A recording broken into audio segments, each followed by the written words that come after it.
Well, hello everyone. Welcome to another edition of One Plus One, your place for inconvenient truth telling and myth busting.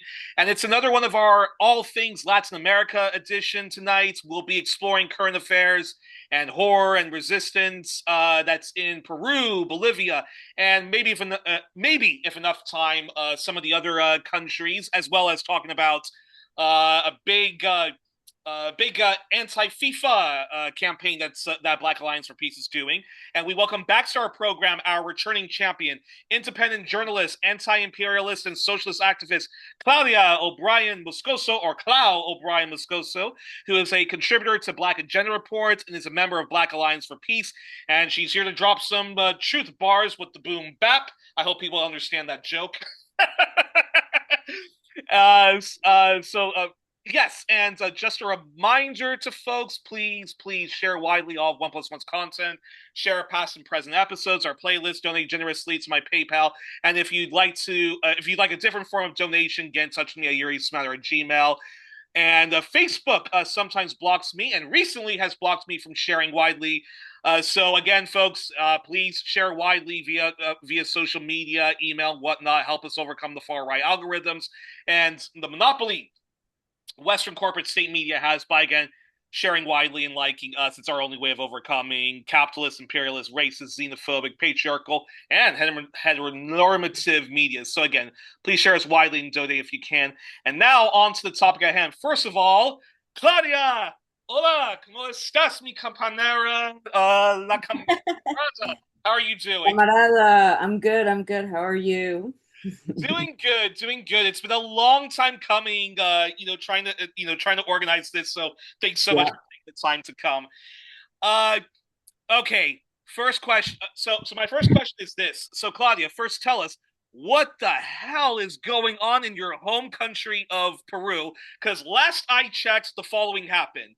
So Dina Boluarte, the coup leader, the pro-Western imperialist bootlicker who pivoted to the far right, she was ousted and impeached after doing her service to the pan-European U.S. Canuck Empire. And then Peru found itself under the leadership of another far-right ghoulish monster, Jose Harry, of the far-right-leaning or far-right We Are Peru or Democratic Peru, We Are Peru, blah, blah, blah, blah, blah. So first question is, why was Dina impeached?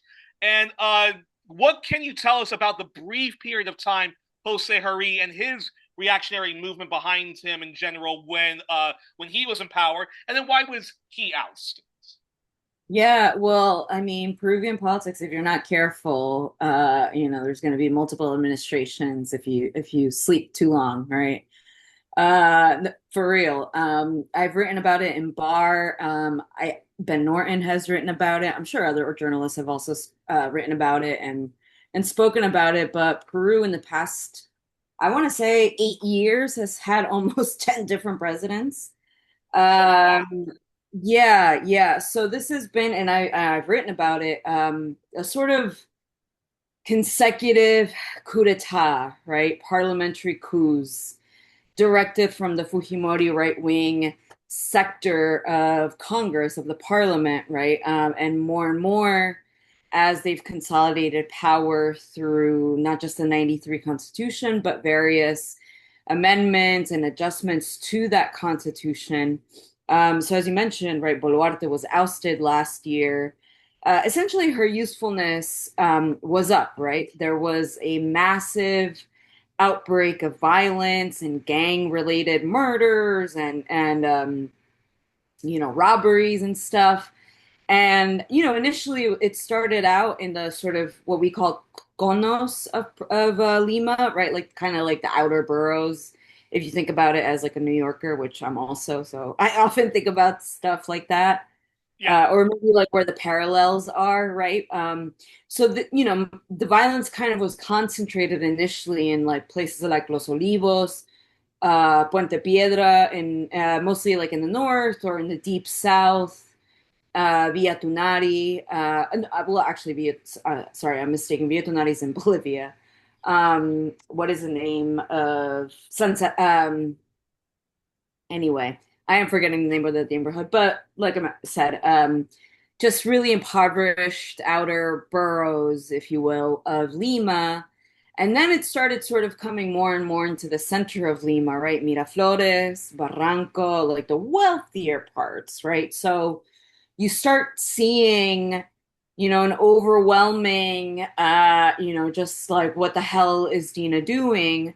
So essentially, she ran out, like her usefulness ran out, right? So then the president of Congress at the time, Jose Heri, sort of took over, and he was only in power for a few months prior to even being in as a president of the Congress.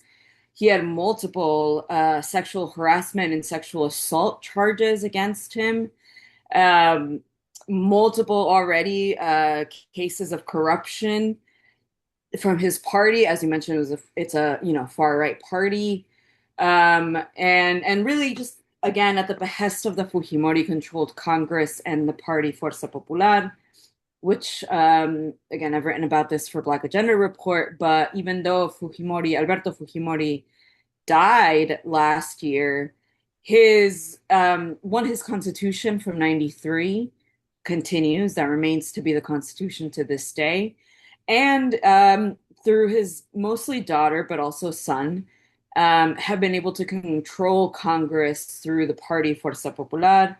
It was even believed that during the Boluarte regime, while he was still alive, that he was sort of pulling some strings from prison, right? Telling his daughter what to do, what to say, da da da, including his former, I think that he was the director of Peruvian intelligence in the 90s, Montesinos, who was also charged with crimes against humanity and is also behind bars, but still very much in control of that Congress and still supporting their passage of various laws, what a lot of people call pro-crime laws that essentially sort of whitewash their own crimes, similar to how we have Nancy Pelosi, who's been in office for how many decades and how much money has she made off of that, right? Yep. In a very similar fashion, the Peruvian Congress and the Fujimori Party have also benefited enormously from, this corruption at the top levels of government.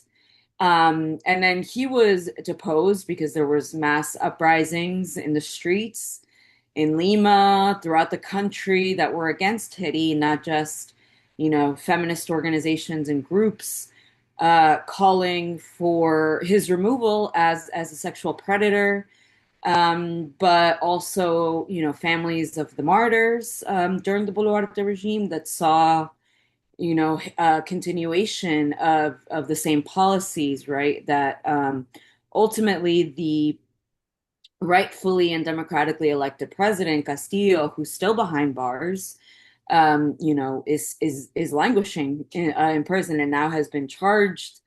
So all that to say that on Sunday we have our second round of elections between Keiko Fujimori. This is her fourth time running, the daughter of Alberto Fujimori, our former dictator, who unfortunately his ghost still, seems to Yeah. be running the show, right, through her.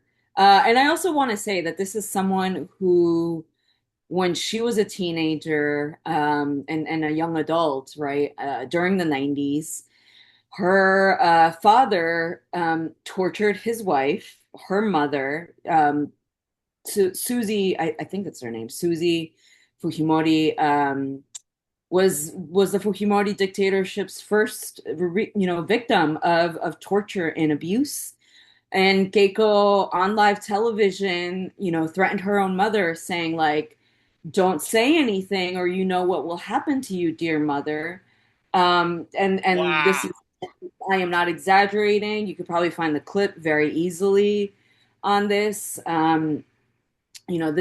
This is a really twisted family, a really twisted political legacy that remains in office today, even with The fact that there is, someone who is, president supposedly under the former party of Pedro Castillo, who has which the party has essentially lost all legitimacy within the public sectors of the population because they sided uh, with Fujimori and the Fuerza Popular Party and have in a way been governing with them these past couple of years since the 2022 coup that ousted Castillo. So we are coming up against this second round of elections on Sunday between the far right four-time loser or three-time loser, this is our fourth time, running Keiko Fujimori and Roberto Sanchez, who, much like Castillo, is a labor leader, right? Has a huge mass base with the popular sectors, impoverished sectors of society, has been campaigning, and I've been seeing on like social media and stuff, huge crowds that have come to in support of him, in support of the agenda that he is proposing, sort of picking up where Castillo left off, and his first promise to the Peruvian people if he is elected, and certainly we will hold him to that, is the release of Castillo. Yeah. That's a perfect segue for this question, which is now the current president of Peru is Jose Maria Balcasar. Apologies if I'm butchering his name. Who, yes, is of the Free Peru Party that the imprisoned leftist, left-leaning president Pedro Castillo is a member of.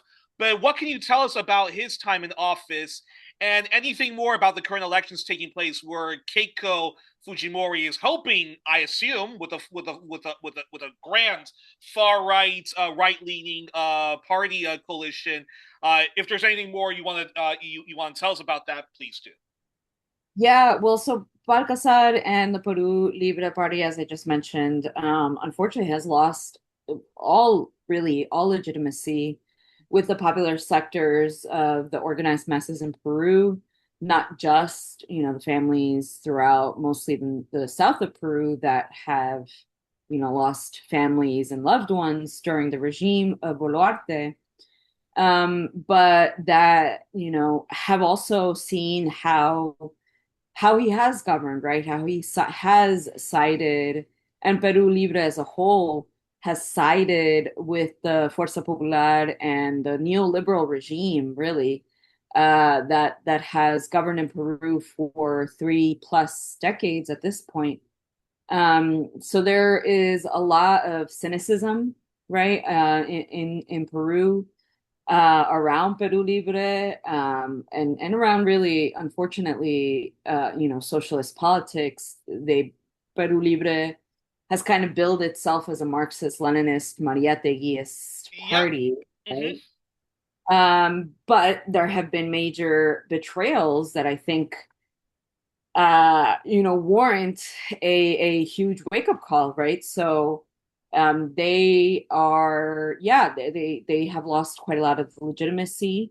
I think, the mass base of Peru Libre has had fierce internal debates.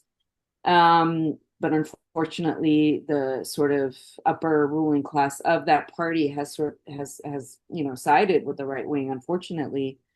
And yeah, I think, especially for those of us in the diaspora, we also see it, and I organize with a group of Peruvian diaspora in the New York, New Jersey area called Calpawan, and we've gotten together with a couple of our comrades, Peruvian comrades in Canada, in Italy, a couple other countries, to sort of sign on together a sort of statement of rejection of Keiko Fujimori's candidacy and supporting, Sanchez, and supporting the campaign promise of releasing Castillo, and really sort of explaining what the Fujimori regime, not just the history of it that is extremely bloody, right? Tens of thousands disappeared, massacred. To this day, we continue to find unmarked, mass graves. Over 300,000 women, mostly indigenous, some indigenous men, forcibly sterilized during the 90s, right? And that case, 30 years later, is ongoing.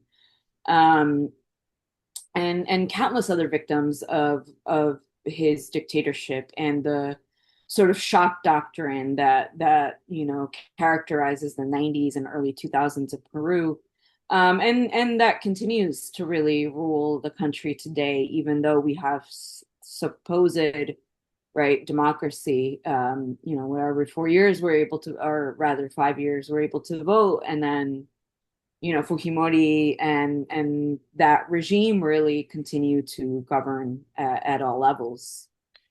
Yeah, it's quite shocking, and just to also also an important footnote to add is Fujimori, when he was eventually sort of ousted, he was in prison for a period of time for crimes against humanity. He was being treated for whatever medical illness, and one of his a member of his far right party, I can't remember the name of the guy, but he was of Polish background, just released him, and I remember there was just massive nationwide protests against this ridiculous pardoning of of this miserable fascist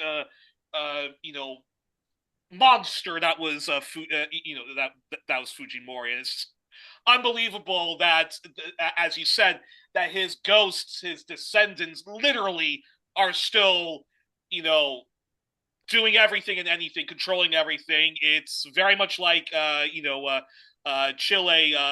Pinochet is gone, but his policies still remain. Anything you want to add to that, by the way? Yeah, no, I mean, you kind of named it, right? I think that and I said this before. I think I was talking to Evo actually pretty recently. We had an interview, and you know, just being kind of honest, like, hey, maybe that pink tide should have actually been blood red, right? Because we're seeing a lot of the blowback in these more tepid social democratic governments, and processes that are now really being, put to the test by the right wing fascist forces, in Chile, in Argentina, in Peru, certainly in Bolivia, right? And I think that it is up to the peoples, and organized communities in those places, to struggle against that, right? I talked a lot about, and I've written quite a lot about the lithium triangle, and sort of the capture by Southcom and the U.S., EU, NATO, of access of this extremely resource rich and very important part of the world, that contains most of the world's lithium, right? So Argentina, Chile, Bolivia, and the south of Peru. And not to sort of jump back and forth between these places, but I think what is happening in Bolivia right now with an over 1 month general strike. I said it when the coup happened in Peru in 2022, that like, if the US gets Bolivia, if they manage to get Bolivia, it's going to have to be the people of Bolivia that lead the struggle in defense of the lithium, right? Because as much as our comrades in Peru understood and could intellectualize that it was, the coup happened because of the lithium, Bolivia has 2 decades of consistent organization on us, Yeah. right? So we didn't necessarily have the organization to actually confront. Claudia, sorry to interrupt, but there seems to be a bit of a lagging on your video. Is it possible you can turn your video off? But we can still hear you perfectly, though, which is great. No, absolutely. Is this better? Yeah, yeah, perfect, perfect. So, I mean, kind of what I was saying, right? Like, we always kind of understood that it was going to have to be Bolivia to lead that struggle, right? And I think we are seeing an organized resistance to this capture of the lithium triangle, and at the same time, it takes a little bit of it requires a little bit of, or a lot rather, of catch up on the part of Peru, Chile, and Argentina, of the organized masses in these places, to sort of, take orders from our Bolivian comrades. And final question about Peru before we get into Bolivia is I have to ask this question. So Pedro Castillo, the former leftist president who was wrongly impeached and has been wrongly imprisoned, he is a political prisoner. He is a prisoner of conscience. Now, what did the far right courts deem him guilty of, and what can you say to us about his conditions? And again, tell us more about the efforts to free him, the mobilizing of the left to take power back and hopefully radically change Peru's unjust pro corporate system. Yeah, well, so in a classic instance of lawfare in Latin America and the Caribbean, which has been so readily used in the last couple of decades, Castillo was charged with quote unquote rebellion and a self coup, right? So in trying to dissolve the parliament and the Congress, that is what the Congress is deeming was moral incapacity and a call to rebellion, right? However, in any sort of coup, you do have to have the force behind you, right? The power of the military behind you, which Castillo did not. He was also irregularly deposed because even according to the 93 Constitution, you need 104 votes to vacate a president, and they only got to 101 votes. So, and as a sitting president, you cannot be arrested, regardless of whatever it is that they are, charging you with. So, for this and other reasons, Castillo's defense and many of his supporters say that he was illegally deposed, that he remained the rightful president until the end of his term, which is, again, we're in the second round of elections, and theoretically he should still be president, but it's been Yeah. screwed. So this is what the right wing has said. Certainly, the oligarchy owned and run media have also run with that, right? With this rebellion charge and moral incapacity charge. But his supporters remain outside of the prison where he is, in the popular squares of Lima throughout the country, not just supporting the Sanchez campaign, but really supporting that call to free Castillo as the first political prisoner of this regime that took power in December of 2022 and has really remained since, right? Unbelievable. Well, here's hoping all goes well in Peru. We will be monitoring the situation and open invite to come back anytime. We'll even do a typed up interview if need be. What's going on in Peru, and that's a perfect segue to talking about Bolivia. So, wow, tell us what is going on in Bolivia now. Before we talk about Evo and your interview with him, briefly, how do you assess the supposedly leftist socio-economic legacy of Louis Ache of MAS, Movement for Socialism, and the official leftist historical analysis was the following: that there was constant fighting going on between him and Evo Morales, the former president and leader of MAS, and that Louis was more moderate, Evo more radical, and this constant infighting between the two supporters created a split. Some of Evo's critics say that his ego got the better of him and that he engaged in a lot of conspiratorial character assassination of Louis, particularly when there was yet another far right putsch that almost, overthrew him, but due to the mass left wing people power movements, that didn't happen. Now, even some of Morales' defenders or soft detractors say that Evo, when he was overthrown, was that he's consistently trying to violate presidential term limits by insisting that he be a presidential candidate of MAS. And again, that it was that this constant infighting that costed the left the last election. What's your response to all of what I just laid out? And feel free to strongly push back and challenge the thesis if need be. Yeah, yeah. No, thank you for that sort of premise and laying out that premise because I think it's really important to um, criticize this in the way that we understand, you know, legacies, if you will, Yeah. and really understand what it means to be in organization and in movement, right? Responsive to a mass base. So, yeah, I think today is the 34th or 35th day of a general strike in Bolivia that has completely paralyzed the country. Upwards of 94 blockades throughout the country. And this, Bolivia is a very small, landlocked country, no more than, I would say, 12 million people, which is like the city of Lima has more people than all of Bolivia, right? It's a Oh wow, very interesting. it's a very small country, but even historically, I'll say about my cousins down the road, they've all always been a rowdy bunch, right?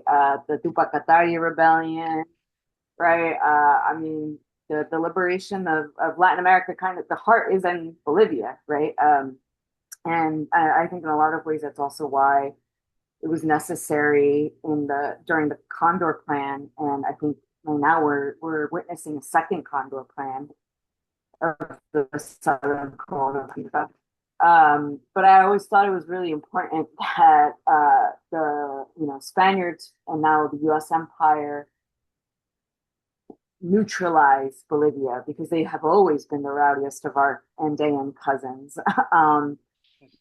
Very rebellious group of people, Aymaras, Quechuas, all Afro Bolivians, and so yeah, I guess yeah, where to start, right? Like the MAS has been in power for the past 20 years. Evo Morales is a Coca union leader, currently president of the I guess what kind of would be known as like a neighborhood council in Cochabamba in the Federation of the Six Tropics.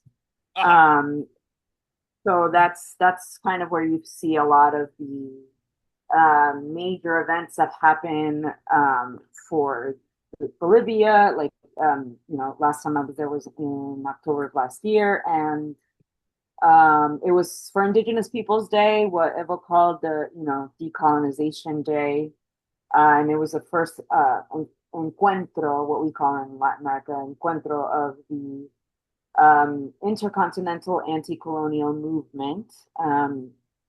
And I was invited as a part of that and the Zone of Peace campaign to join and witness and sort of be a part of that. And it was in Cochabamba, in Chinauta, where Laucaeña specifically, where Evo has been based out of since the assassination attempt on his life in back in I want to say it was October or November of 2024. And yeah, he's kind of been out there since then. There has been hundreds of people, if not more, 24/7 security block. No one is allowed in or out without the their own processes and their own generals knowing who is in and who is out. They take security very, very seriously. But that has been, they've been on high alert. And even with this in this past month plus of a general strike and the blockades, this isn't just coming from Evo supporters and the mass base that made up the MAS, right? Yeah. Um, this is kind of coming from all sectors of society, even some of the like more bourgeois or upper middle class, vendors and business owners have now joined on this in the strike. Whereas initially they were against the strike, now they've actually joined the general strike because the situation has gotten to such a boiling point.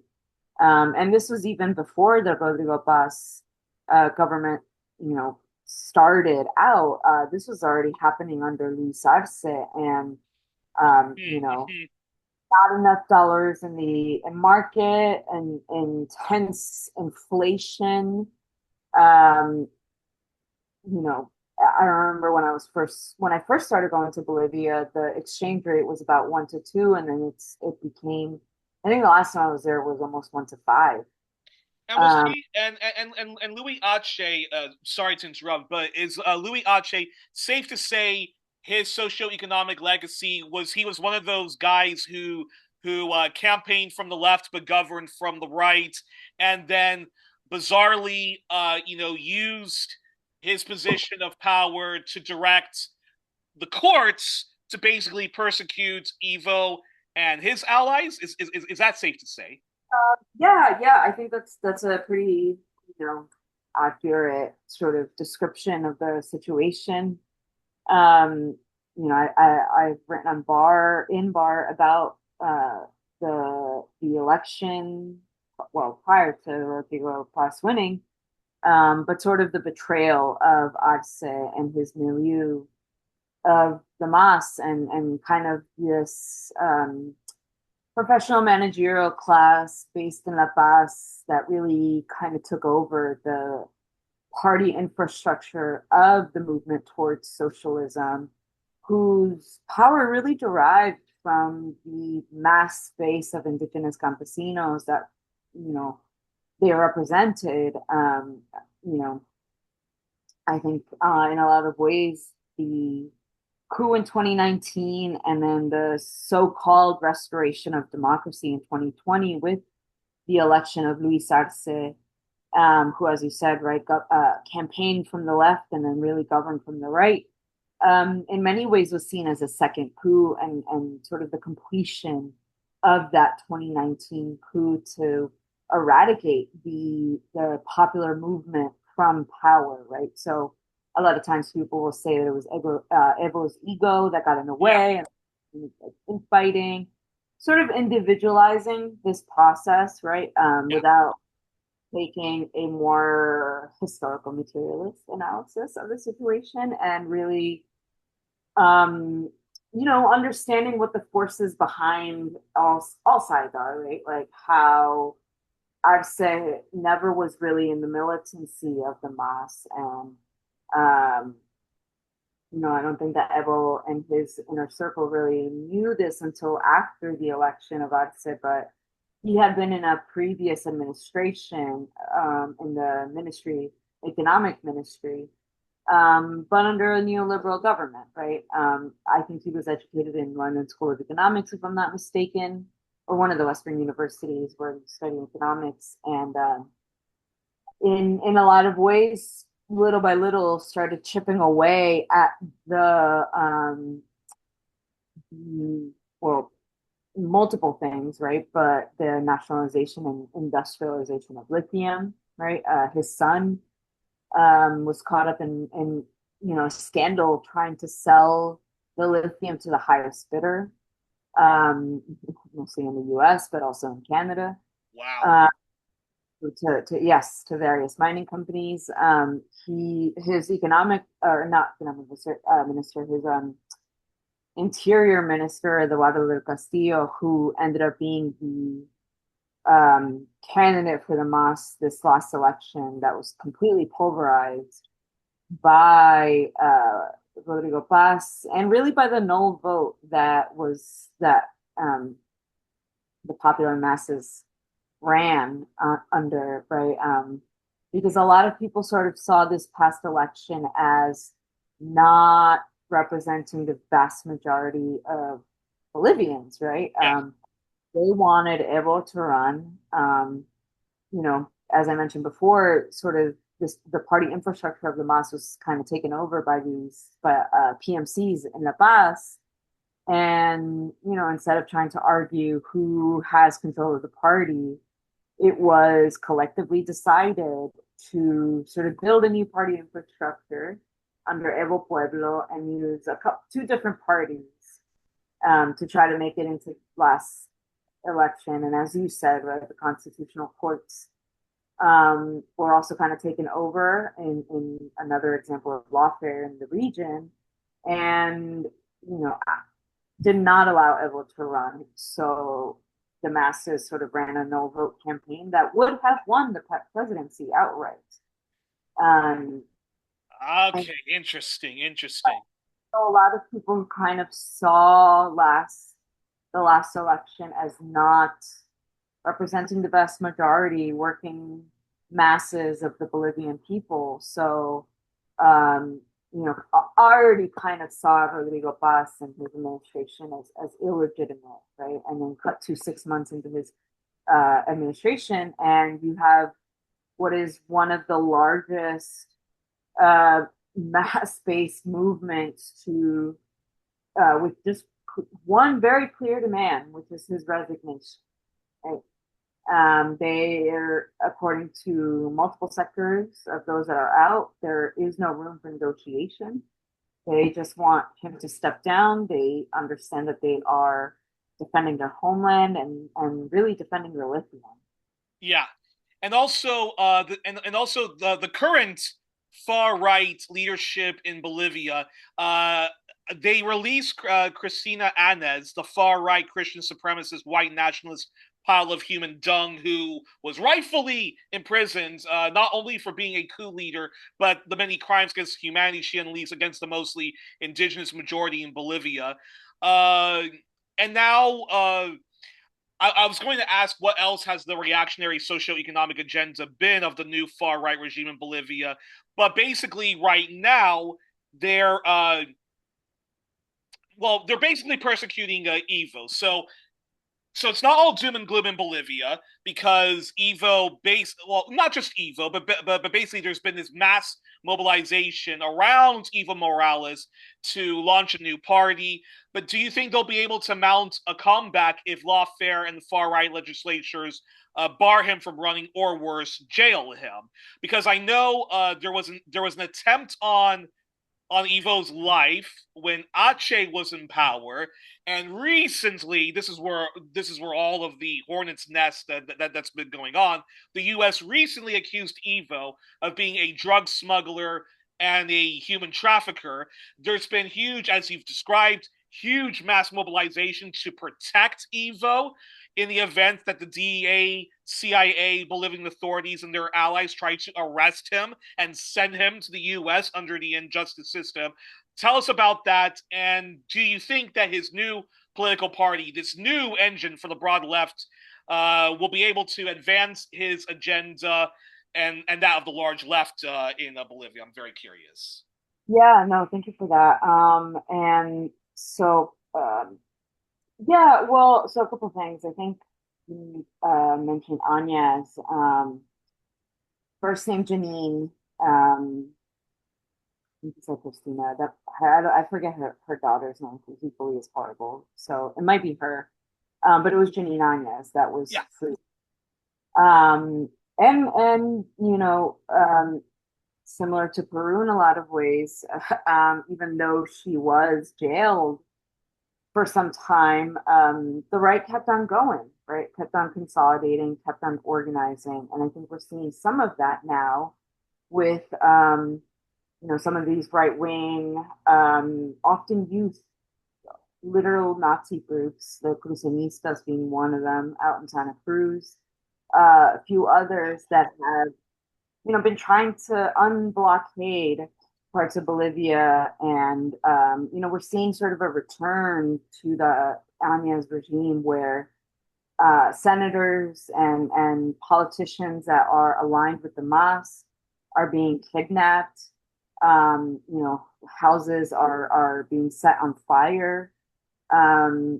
So this return of fascist violence, well, it never really went away, but really a heightening of this fascist violence, right, is um, returning. And Rodrigo Paz, I think he actually deleted this tweet or this video, but he posted on his socials a plea really for the right wing forces to come out to defend their homeland, right, as they see it, to quote unquote get the narco terrorists. Meanwhile, Bolivia, now with the return of the DEA, we are seeing the numbers of cocaine production in Bolivia rise. Just as Colombia and Peru, the top two cocaine producers in the world, the DEA has been in those places. They've been in them for years and decades, and nothing. Those numbers don't come down. But Yeah. certainly the people in Bolivia, and particularly in Cochabamba, are afraid that a similar situation to what happened in Venezuela with the illegal kidnapping of Maduro and Cilia might happen again in Cochabamba with Evo. In fact, a couple of days ago, there was a almost 2 hour power shortage, which is very rare in Cochabamba. They are blackouts, but that will last for seconds or minutes. This one was about an hour and a half. Um, so Evo has been denouncing a coup plot to get him, Yeah. right? From Cochabamba. So, he's putting out the alerts that there may be a kidnapping in the works to get him from Cochabamba to the US. Um, and certainly all we can do is send our solidarity and be on alert.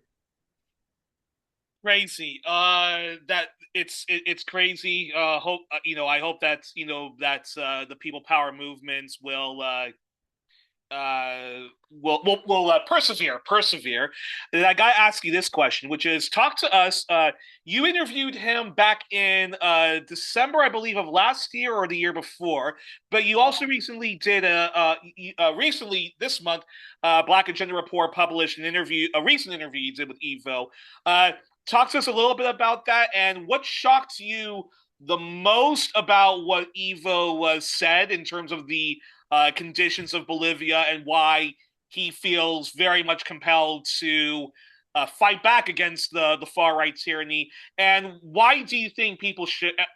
And of course, why do you think people should check out this interview you did with him? Yeah, well, I think actually it was last week on Saturday. I interviewed him Yeah. for about virtually. Um, the last time I was there in person was back in October of last year, and I thankfully have maintained it. Not just myself, but with BAP and Black Agenda Report, have maintained a really good working relationship with him, his press people, his organization. Was able to talk to him about what exactly is happening in Bolivia, the strike, sort of his analysis at the moment, not just in Bolivia, but as I mentioned before, right, the Lithium Triangle, sort of what his thoughts are on a few different things, right? What's happening in Peru, what's happening in Argentina, Venezuela, and now the recent attacks against Cuba, right, with the indictment of 95-year-old Raul Castro. Yeah.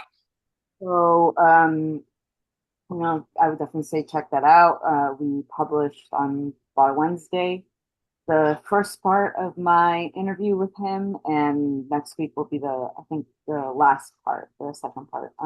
Ah, okay, interesting. Yeah, and yeah, it was a really great interview. I definitely encourage folks to check that out. In which he mentions that, his surprise really, that, how long this has lasted, the blockades, the general strike, the wide range of organizational representatives, right? It's not just Evo supporters, right? Like I said before, it was, other unions and um, almost kind of what we might consider like chambers of commerce, Yeah. business, small business owners that have come out in support of the strike, right? So it isn't just, it is very much a wide range of political opinions, but that have come together to really defend Bolivia and not allow a sellout, US backed dude was born in Spain. He's not even legally not even allowed to be president of Bolivia. Um, Wow. Oh, okay. oh, yeah, his father is also a former president who was forced into exile I forget exactly what year, but Rodrigo Paz was born in Spain and then exiled in 10 different countries. I'm not sure where he went to school, but certainly, lavish Western institution. So certainly not someone that is governing for the masses of Bolivia, right? The masses that have really been empowered in these past 2 decades to self-organize. And I think what we're seeing right now is those 2 decades playing out on the world stage. Wow. Then I have to ask this. Then I have to ask this question, this follow-up question regarding Evo. So clearly, clearly he was a very popular president, and he still is a very popular ex-president. Clearly, I mean, it's incredible to see the images of all these people mass mobilizing to say, if you're going to try to extradite him to the United States, you have to come through us first, and we are not going to give up Evo without a fight. It's just incredible to see this kind of literally Bolivian standoff. But uh, but I'm wondering, even if he is not extradited to the U.S. under this bogus human trafficking, drug trafficking nonsense. Do you think Evo will be able to make a comeback though in Bolivian politics, given the lawfare that was against him, and all the tricks that of presidential term limits that his opponents keep propping up and keep and I noticed in the media, even in outlets that are generally quite sympathetic to Evo, they constantly talk about how, yeah, Evo's a good president, but come on, his time is up. He cannot run for president again. So I'm curious your response to that. Yeah, well, I mean, it's funny how no one says much about, Angela Merkel, Bibi Netanyahu, right, running and remaining in power for decades, but Evo is a problem. I mean, he wasn't, he didn't run out of term limits because they were going under the plurinational constitution. And his first administration was not with that new constitution, right? So, maybe technicalities, but I also think that it's really important that we see the ways in which this lawfare has carried out, Mm-hmm. right? In that particular way. But if it's not him, it certainly. I think also the Bolivian people see the last 6 years, as I mentioned before, as a second coup, right? So they are a little bit distrustful of maybe someone else that isn't Evo, that doesn't have the same sort of legitimacy in really coming up in this mass space in the social movements, right? He was in the barracks when in the 50s and 60s when they overthrew the dictatorship, right? As a young student, Mm-hmm. uh, he was in the barracks and remains in the barracks as a coca union leader, right? He is mired in the struggles of the people, and you know, I think one of the humblest people I've ever met, let alone a politician, right? So I think that that is really important to sort of understand where folks are coming from and where there might be a distrust of people that are not, that didn't really come up through that, right? And I think something like someone like an Arce that sort of prove themselves to be a sellout um, is a huge concern for Bolivians, and I understand, right? But even for as a Peruvian, right?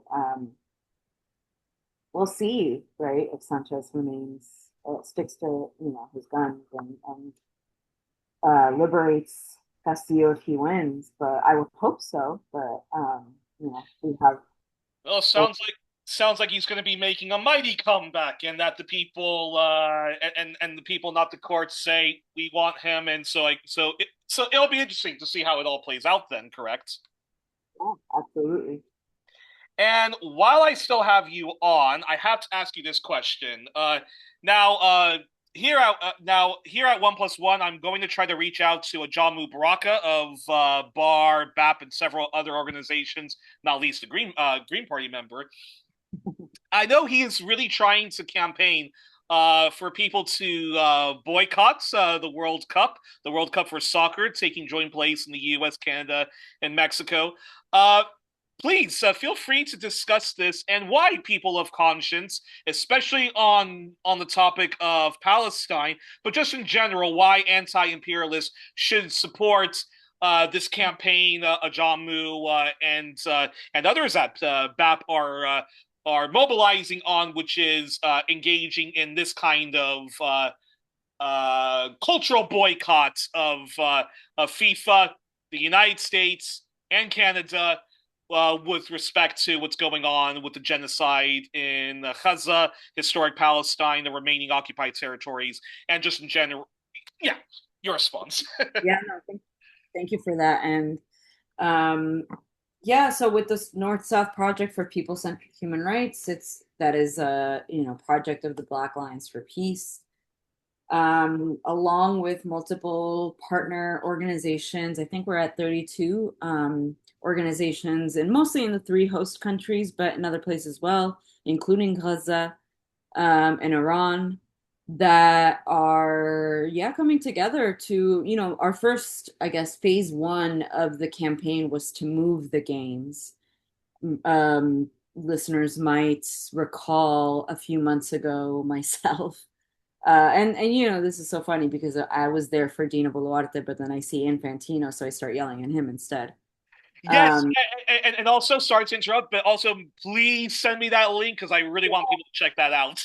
um, yeah, confronting Infantino on, well, really sports washing, right? The many, many crimes of the U.S. empire. And as you mentioned, right, it's not just, of course, the live stream genocide for the better part of 3 years now is a huge impetus for this campaign, but certainly as we see the attack on against Venezuela, Cuba, Bolivia, we just talked about Bolivia, right? Peru Mm-hmm. was behind that coup, IT, and the many, many, many crimes of U.S. empire and the U.S. EU NATO axis of domination that really make this moment in history very akin to the other boycotts in World Cups history that have happened, right? The 68 World Cup, the 86 Mexico World Cup, right? Also remind listeners that the struggle in South Africa really hit a tipping point when it became a sports boycott as well, right? So we see a confluence of events that have been happening and really sort of sparking this moment to push forward a boycott of the World Cup and the US, really, because what the primary contradiction is US imperialism or US led imperialism, rather.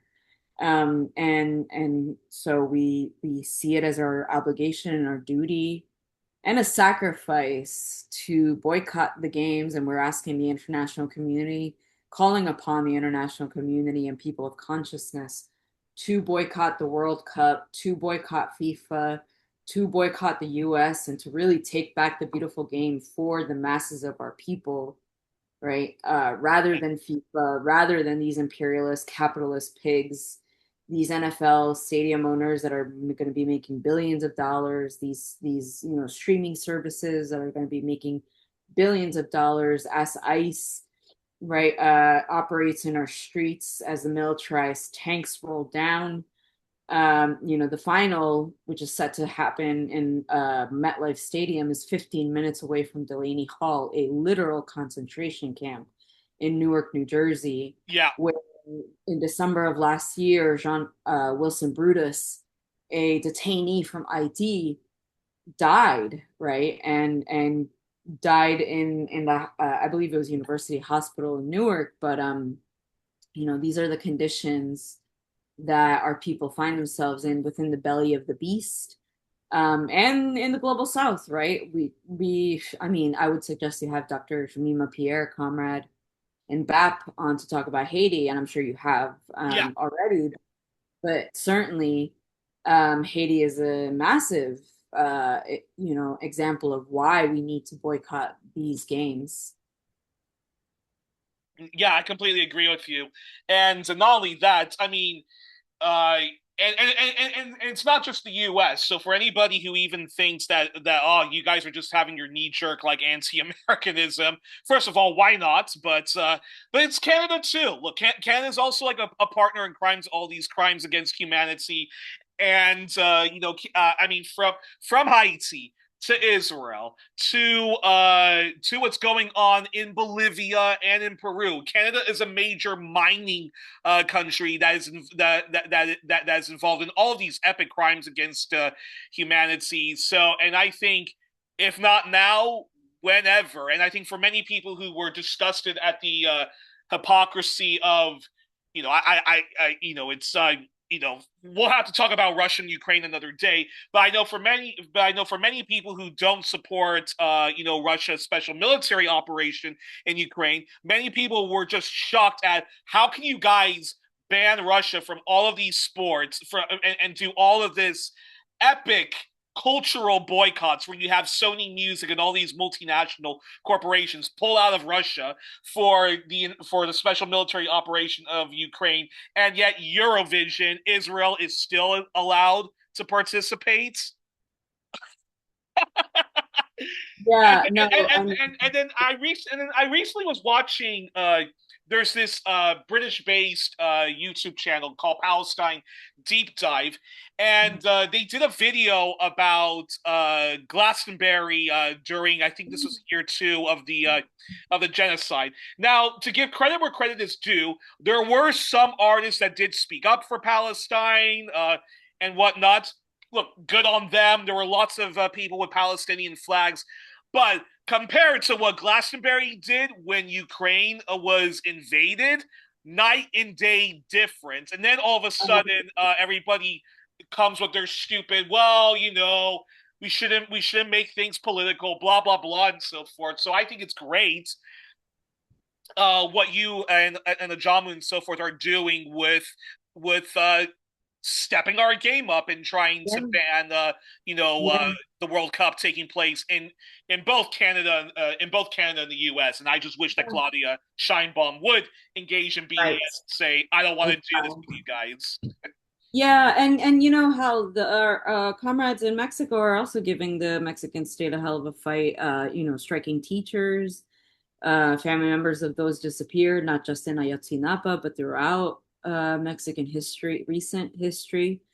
You know, as I mentioned, I think that this is the perfect opportunity to take back the beautiful game for those of us that are from the global south. I literally, I, ever since I can kick a ball, I remember watching the World Cup, right? The 98 World Cup was one of my first ones that I can really remember like being obsessed with, right? The Ar the who, won, Argentinian lineup who with won that year, actually? Batista.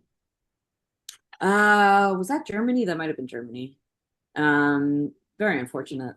Yeah, I was just about to say, oh, pity.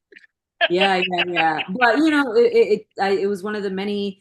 I say this all the time. It's the happiest time of every 4 years. The endorphins that I get in the 1 month of the World Cup lasts me those 4 years. So most of the time I'm just like another Daria. The World Cup, I'm out of control. But I mean, I've been mentioning this to the comrades. Revolution is nothing without sacrifice. So I will be sacrificing, the games for this. But certainly there are fan fests, and we don't expect people not to watch the games, right? Um, I mean, the tickets alone are like what, $6,000, right? So it's not our people that are going Wow. to the games, right? It's the global ruling elite and the upper echelons of the petit bourgeois that have access to this. Our people are going to be in bars and at the fan fest, right? And that's where we should be agitating for our positions and winning them over, right? Recruiting, right? Recruit, Yeah. recruit, recruit.